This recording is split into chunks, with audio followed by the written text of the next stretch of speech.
buenas noches, doctor Marcos Marín. Agradezco su presencia esta noche. ¿Podría describirnos en grandes líneas su trabajo? Puedo hacer una diferencia entre el trabajo actual y el trabajo anterior. En épocas pasadas, en distintos momentos, he tenido que servir en organizaciones como la UNESCO, la Organización de Programas del Quinto Centenario o el Instituto Cervantes. En ese caso, naturalmente, tenía una serie de funciones de representación, además de trabajos de investigación relacionados con lo que estaba haciendo en ese momento, sobre todo de tipo de humanidades digitales o de enseñanza del español fuera de España. En la actualidad, desde hace 13 años que estoy en la Universidad de Texas en San Antonio, el trabajo tiene dos líneas, la docencia y la investigación. Desde el punto de vista de la docencia, doy 2 clases graduadas al semestre. Uno de esos cursos, el Practicum in Translation, suele ser no presencial, consiste en trabajar con los alumnos que terminan el certificado graduado en traducción, orientándolos en el texto que tienen que traducir. Y la materia presencial, en cambio, alterna semestralmente entre morfología y sintaxis, léxico y semántica, historia del español o español de los Estados Unidos y dialectología hispánica. La investigación es naturalmente más compleja porque ya es una investigación de muchos años que ha ido un poco como una columna salomónica, retorciéndose, volviendo a veces sobre aspectos del principio, otras veces, en cambio, pues manteniendo una línea más continua. Se pueden señalar 4 líneas principales: la filológica, la gramatical, la de traducción y computacional y la semiológica. La filológica es sobre textos, historia de la lengua y lingüística histórica, con un fuerte componente de humanidades digitales. La gramatical corresponde a los libros de enseñanza de gramática de todos los niveles, desde el bachillerato hasta la universidad, y enseñanza del español a extranjeros o como segunda lengua.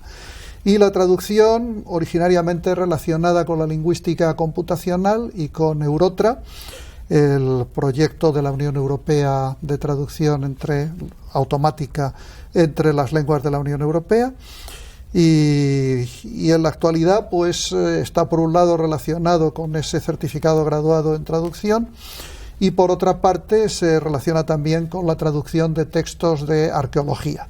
Luego volveré sobre eso.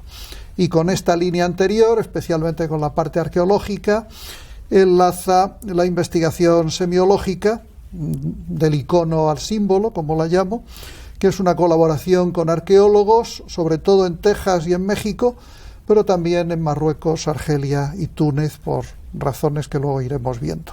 Los puntos concretos de la investigación son varios.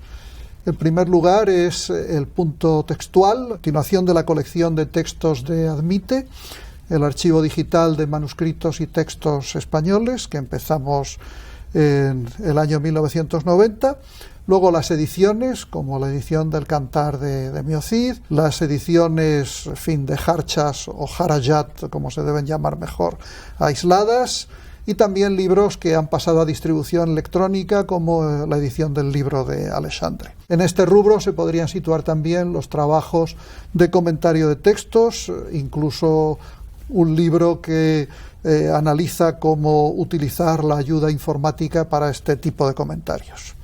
Un segundo punto de investigación es el que está constituido por la historia lingüística del Mediterráneo occidental y lo que llamo en este momento los preorígenes del español, porque es anterior al siglo IX, que incluye una serie de lenguas: el árabe, el bereber, el latín, ibérico y celta, las lenguas romances africanas e hispánicas y el vascuence, entendido naturalmente tras la llegada de los vascohablantes a la península ibérica en el siglo V después de Jesucristo. Esta es la línea en realidad más antigua, pues lo que es la que corresponde a mi tesis doctoral, poesía narrativa árabe y épica hispánica. Sin embargo, esa tesis partía de una concepción lingüística equivocada, aunque era la dominante entonces, que hacía un uso excesivo del término mozárabe. que hoy en día preferimos sustituir por romance andalusí, puesto que mozárabe es un término sociológico y religioso y los hablantes de romance andalusí eran tanto cristianos como musulmanes.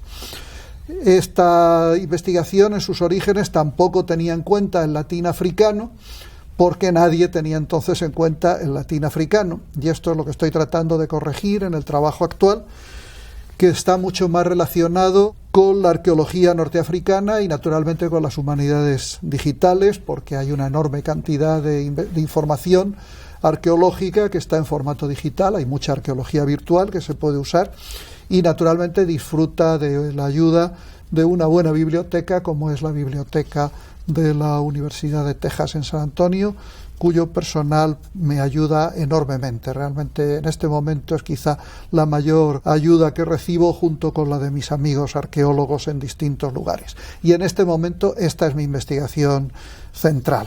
Hay tres aspectos más. Hay una línea que es la que estaría representada por reforma y modernización del español en sus inicios y recientemente por los retos del español o se habla español, y que continúa con los trabajos sobre el español de los Estados Unidos.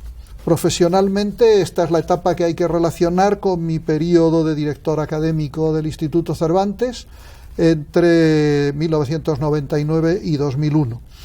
Ahí tuve que estudiar y pensar y hacer muchas propuestas e incluso pues apoyar el desarrollo del método de enseñanza del español por Internet, y de ahí nació la preocupación que se acabó plasmando en el libro de los retos del español del que hablé hace un segundo. El problema fundamental es establecer una norma para este español y conservar la unidad de la lengua.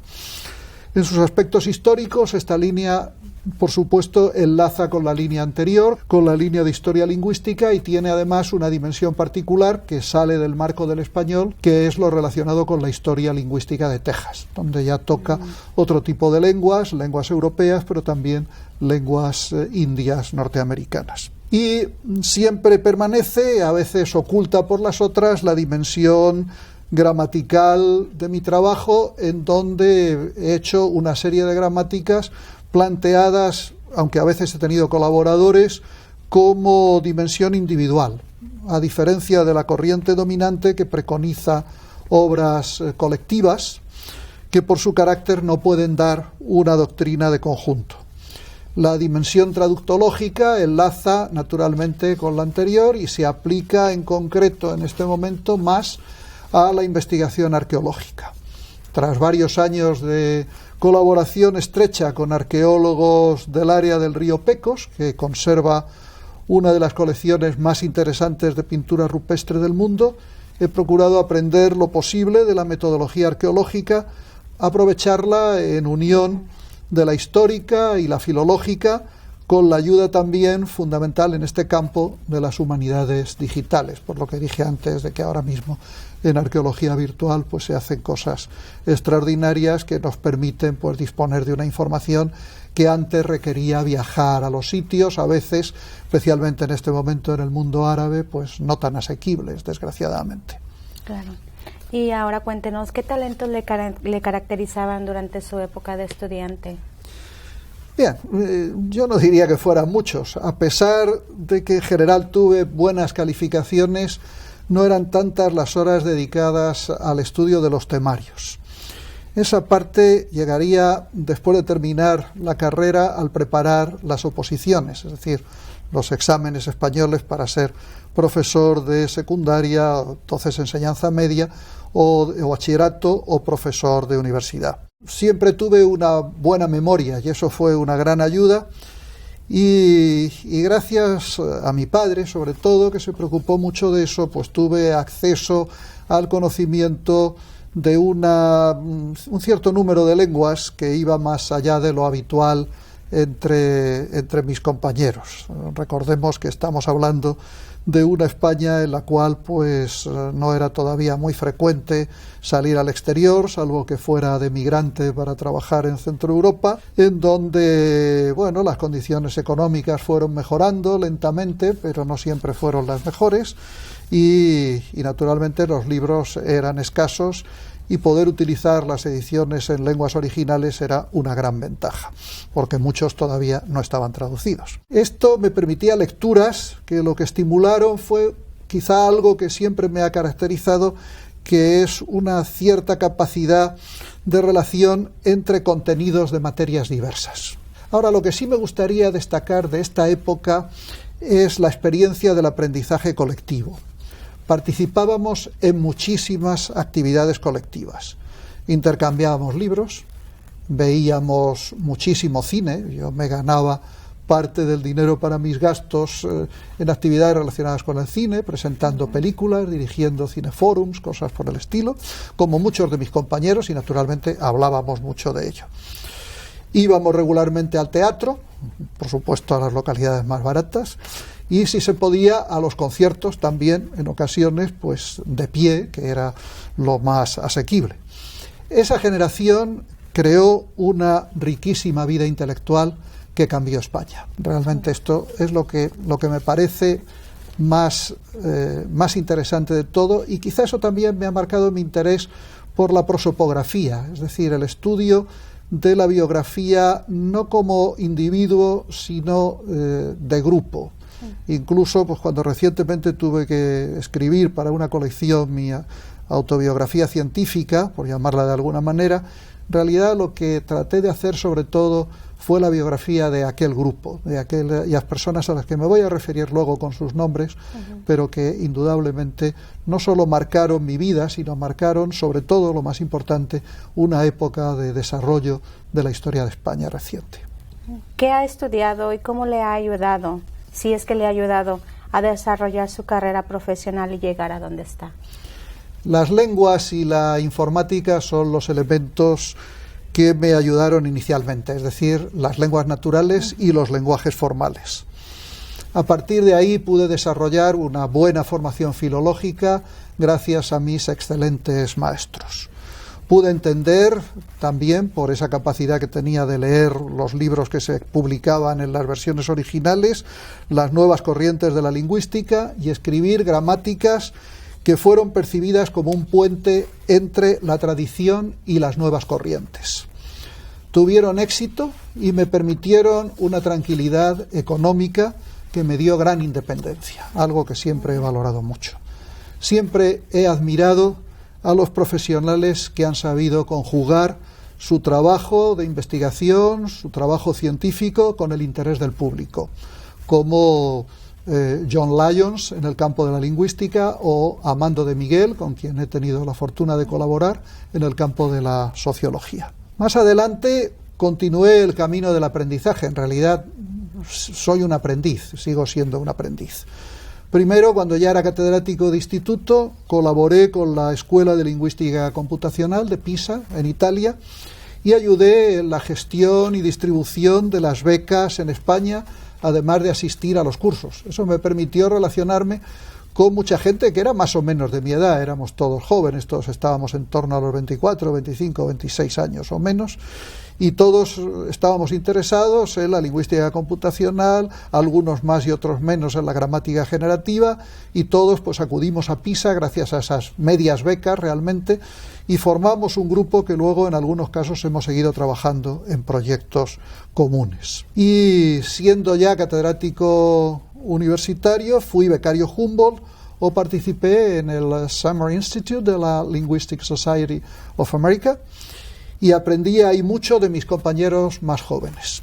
Siempre se aprende mucho de los que cariñosamente se pueden llamar los pequeños, es decir, personas que a lo mejor no son personas que tienen gran fama, que tienen puestos intermedios o incluso modestos, pero que sin embargo están realizando una investigación, hacen publicaciones, contribuyen con trabajos de los que se aprende muchísimo, quizá porque no tienen grandes pretensiones, simplemente trabajan honradamente en lo que saben hacer, y lo que saben hacer normalmente lo saben hacer muy bien, y se aprende, insisto, con ellos. Y he seguido estudiando lenguas toda la vida, es decir, favorecido por actividades como trabajar en China para la UNESCO o por el premio Humboldt, que me pusieron en contacto con más maestros y más buenos colegas, pude seguir aprendiendo más de todos ellos.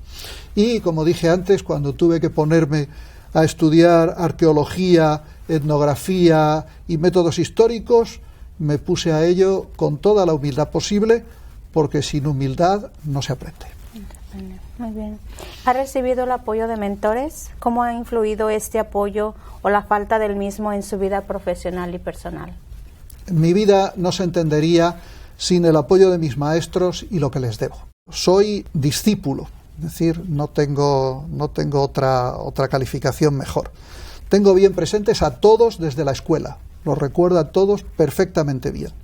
Menéndez Pidal, don Ramón, fue mi maestro de lecturas. Nunca lo tuve como profesor, naturalmente, aunque sí lo vi en persona en alguna ocasión. Cuando llegué a la universidad ya había leído casi toda su obra, que releí luego, naturalmente, porque mi comprensión de los 16 años dejaba bastante que desear. En el Instituto Padre Suárez de Granada, donde terminé el bachillerato, fueron esenciales dos personalidades de primer orden. Antonio Domínguez Ortiz, el gran historiador, estaba reducido a esa enseñanza por el sistema político dominante. Y Emilio Orozco, que era también catedrático de la universidad, estaba también de catedrático en el instituto porque tenía una familia muy numerosa a la que tenía que mantener y naturalmente con los dos trabajos lo conseguía mejor que con uno solo. Don Emilio me hacía leer lo inimaginable a esa edad, sobre todo filología. Él fue quien me introdujo en la lectura de don Ramón Menéndez Pidal y me siguió animando a que siguiera trabajando en esa línea, porque yo creo que él vio que había una cosa que me gustaba, fundamentalmente, que eran los textos, estudiar los textos, comentarlos y el análisis filológico.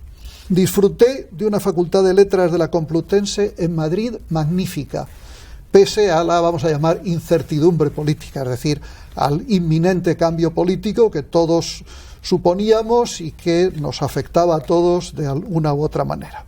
Con mi director de tesis, el arabista Elías Terés, un ser humano extraordinario, desarrollé además una gran amistad personal porque vivía muy cerca de mi casa y trabajábamos los dos en la Escuela de Estudios Árabes, donde yo era bibliotecario, y nos íbamos andando todas las tardes a la escuela y volvíamos de la escuela a nuestras casas, andando y hablando de toda la vida y por haber. Además tuve mis maestros romanistas, una lista verdaderamente excelsa: Rafael Lapesa, Dámaso Alonso, Sebastián Mariner en latín, Alonso Zamora Vicente en dialectología, a los que tengo que añadir dos todavía jóvenes entonces, pero magistrales, los arabistas Joaquín Valvé y Pedro Martínez Montávez. A Dámaso Alonso debo la publicación de mi tesis en Gredos y a Lapesa todo lo que soy. En 1968 apareció en mi vida don Américo. Américo Castro fue mi maestro, mi amigo mayor, a pesar de la enorme diferencia de edad, y mi gran ayuda, en presencia y en los 2 años en Montreal, del 69 al 71, por escrito. Viví con él momentos tan tremendos como la muerte de don Ramón Menéndez Pidal. Leí todo lo que todavía no había leído suyo, incluso he podido publicar algún inédito, pero sobre todo escuché y aprendí no solo una lección de vida, sino una lección de vida fuera de España y otra cuando se regresa. Las consecuencias de esa segunda lección, en mi caso, todavía están por ver. Más adelante, ya como catedrático de universidad, disfruté del magisterio y la amistad de Emilio Alarcos, cuya muerte supuso, en cierto modo, la toma de conciencia de que mi carrera tenía que continuar fuera de España. Y tengo que añadir también a esta lista una personalidad como Gregorio Salvador, que me ha distinguido con su amistad y me ha brindado su ayuda como mediador en esos conflictos que la vida académica a veces proporciona y que hay que resolver. Admite que iniciamos el archivo digital, que iniciamos en 1990, supuso el afianzamiento de una gran amistad con Charles Faulhaber, amigo y maestro porque con él se aprende siempre. Sus muchos y muy distinguidos amigos y alumnos no me dejarán mentir. Gracias a mi afición viajera y mis trabajos en el exterior, pude ser alumno de Román Jacobson, con quien compartí posteriormente unos días extraordinarios en Madrid, incluyendo una experiencia cinematográfica, La prima Angélica, en el cine Amaya, con interrupción por protestas políticas inolvidables. Afortunadamente estábamos en el anfiteatro superior, las protestas tuvieron lugar abajo en el patio de butacas, lo que me permitió no pasar miedo por el profesor Jacobson, que por otra parte se lo pasó divinamente con el espectáculo, además de con la película. Me considero discípulo y amigo de John Lyons y de Jacob Malkiel, don Jacob, gran aficionado a cenar en casa en Berkeley, lo que nos proporcionaba horas de picante conversación, un poco sobre todo, no solo filología, también vida y hazañas. En Stanford fui alumno de Joseph Greenberg, una cabeza excepcional, cuyas ideas sobre muchas cosas sigo todavía creyendo, aunque no gocen del beneplácito de la mayoría de los lingüistas norteamericanos. Pero los lingüistas contemporáneos podemos equivocarnos, y espero que esto esté pasando también con Greenberg, vamos, con los que niegan a Greenberg. Y en Alemania disfruté de la hospitalidad de Kurt Baldinger y Bodo Müller, de quienes se aprendía continuamente. Del gran arabista Federico Corriente, con quien compartí, los dos ya éramos profesores numerarios en la universidad, pero vivíamos en ese lugar, compartimos el Colegio Mayor, el Pedro Zerbuna, en Zaragoza, y de él he aprendido a ver los orígenes del español y el romance andalusí de otra manera. Pero nada sería igual en mi vida en estos momentos sin dos influencias recientes, la de Juan Zozaya o la de Caroline Boyd, porque gracias a ellos he podido conjugar filología y arqueología. He aprendido y aprendo de mis colegas. Los he tenido extraordinarios, y aunque no es bueno citar porque todos no caben, sí quiero reconocer la importancia en mi vida de José Pérez Lázaro, María Jesús Viguera, Antonio García Berrio, Diego Catalán Menéndez Pidal, Soledad Salazar, Jorge Urrutia, Manuel Ariza, Miguel Ángel Garrido, Juan Carlos Moreno Cabrera, Nicasio Salvador, Arthur Askins, Richard Kincaid, Milton Azevedo, Ángel Gómez Moreno o mi amigo y compañero en investigación sobre química y filología, Carlos García. Antonio Fernández Martínez y Enrique Arrufat, desde sus campos respectivos y como lectores, porque uno necesita lectores críticos continuamente, han hecho muchísimo. Y mi vida no sería nada sin mis alumnos. He aprendido lo indecible. Dirigir una tesis, y han sido muchas, afortunadamente, es tener un alma en las manos y requiere entregar la propia, porque esa relación con los alumnos es siempre una relación muy expresiva, sobre todo cuando el tiempo va pasando y los alumnos van volviendo y van comunicando los cambios en sus vidas, los nacimientos de sus hijos. Uno se hace abuelo postizo también cuando ellos acaban siendo abuelos, y así sucesivamente. Ahora, doctor, cuéntenos cómo es su día a día. Bueno, como todo, depende de si viajo o no. Si estoy de viaje suele ser impredecible, porque lo mismo puede ser recorrer un cañón en busca de pinturas que leer y leer en la Biblioteca Vaticana, o que patear una ciudad en busca de cualquier cosa. Si estoy en casa puede elegirse entre dos adjetivos: monótono y rutinario. Un tiempo para el ejercicio físico, un tiempo para el correo electrónico, llega de todo el mundo y contesto a todos, un tiempo para la lectura, la escritura y el estudio, y un tiempo para comidas y película. El cine sigue siendo una gran pasión. Generalmente veo una película todos los días y algunos más, lo que da una cifra de películas que posiblemente sobrepase las 400 al año. Es verdad que muchas son ya vistas y que es volver a veces a escenas, a veces pues son películas vistas en español que ahora puedo ver en la lengua original, sobre todo en inglés, naturalmente, estando aquí. Pero bueno, pero también películas que puedo ver en alemán o en otras lenguas, por ejemplo en japonés con subtítulos. Obviamente no tengo los conocimientos de japonés para ver una película en japonés, pero en cualquier caso esto es siempre una parte del día a día. Es muy raro, muy raro el día que no veo por lo menos media película. Ahora, ¿cuáles son los pros y los contras de su trabajo? Por favor, comente con qué retos se ha enfrentado. El gran pro sobre todo cuando se ha conseguido una cierta base económica, es la independencia. Es cierto que si ser responsable se trabaja mucho tiempo, pero uno se organiza ese tiempo libremente, se disponen los viajes, se cambian clases y el ambiente entre los compañeros y con los alumnos es bueno, se dispone de permisos de investigación y sabáticos. Independientemente de los contras humanos que existen en todas las profesiones y que se sintetizan en la célebre frase de que cuando Dios hizo al hombre, el diablo hizo al colega, o del hecho de que uno es siempre su peor enemigo, hay retos que están ahí como consecuencia de la investigación. Y en mi caso puedo señalar 4 de distinto tipo. El primero sería la multidisciplinariedad. Los colegas tienden a recelar de alguien que lo mismo publica un libro sobre informática y humanidades que un artículo sobre los préstamos del español a las lenguas indígenas de Norteamérica o un curso de gramática. A lo mejor no les falta razón, pero a mí me interesan esas cosas, las estudio y escribo.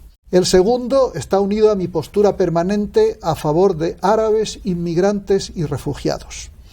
Aparecen en muchos momentos de la historia del español y de otros países que importan y me importan y chocan con la visión eurocéntrica. Y cuando digo eurocéntrica no pienso solo en Europa, también pienso en la visión de mucha gente en los Estados Unidos, por desgracia. En parte se relacionan con esto los retos del español, a los que dediqué un libro, en general, mejor acogido de lo que esperaba, y los años de trabajo en el Instituto Cervantes.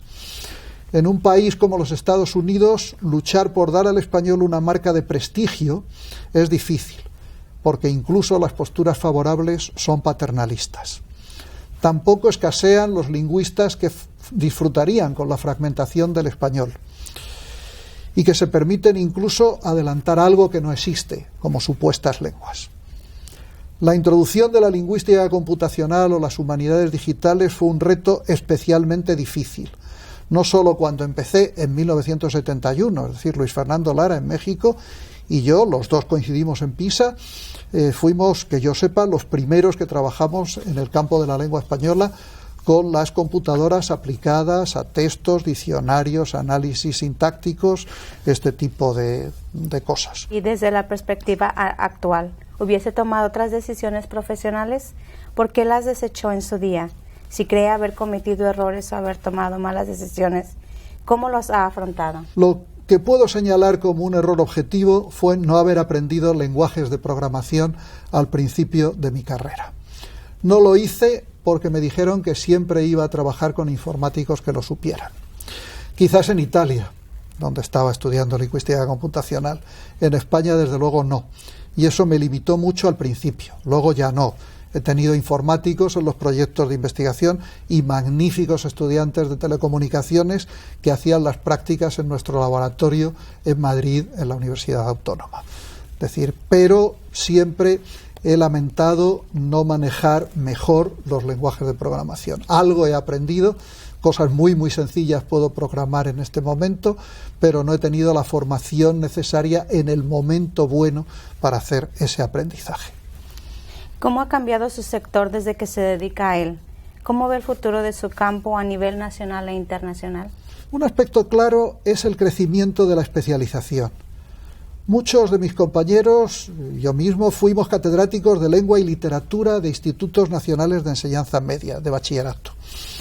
Hoy la fragmentación es terrible. Lingüistas que ignoran el lenguaje literario, estudiosos de la literatura sin idea de lingüística, o lo que es peor, filología, sociolingüistas que no saben sintaxis.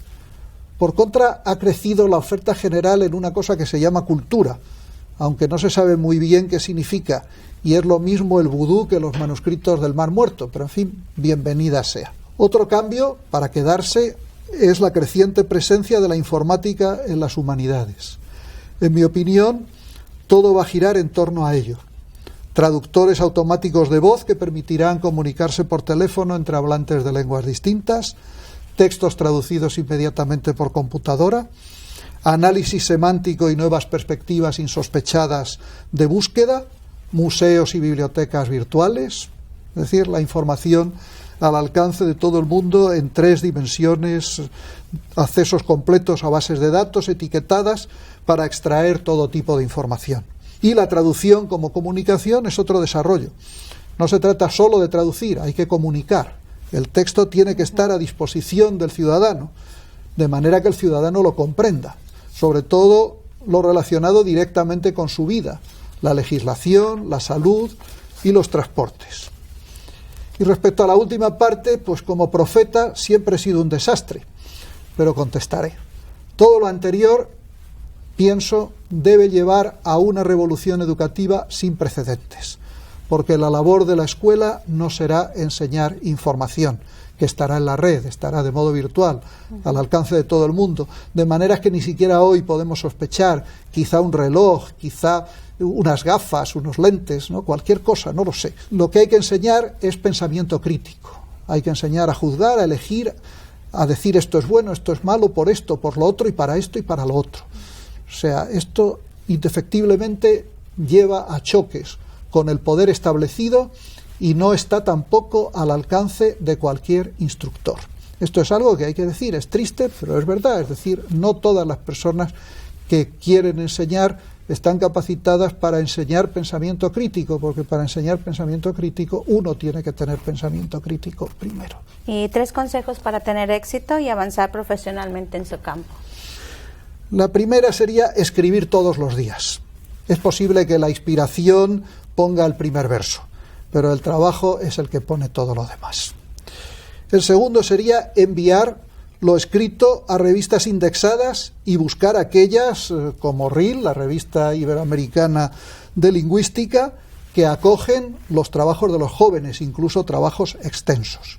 Y en tercer lugar, me parece fundamental pedir becas y ayudas, sobre todo de prestigio, y especialmente, y en esto soy humboldtiano y lo tengo que decir, las becas Humboldt.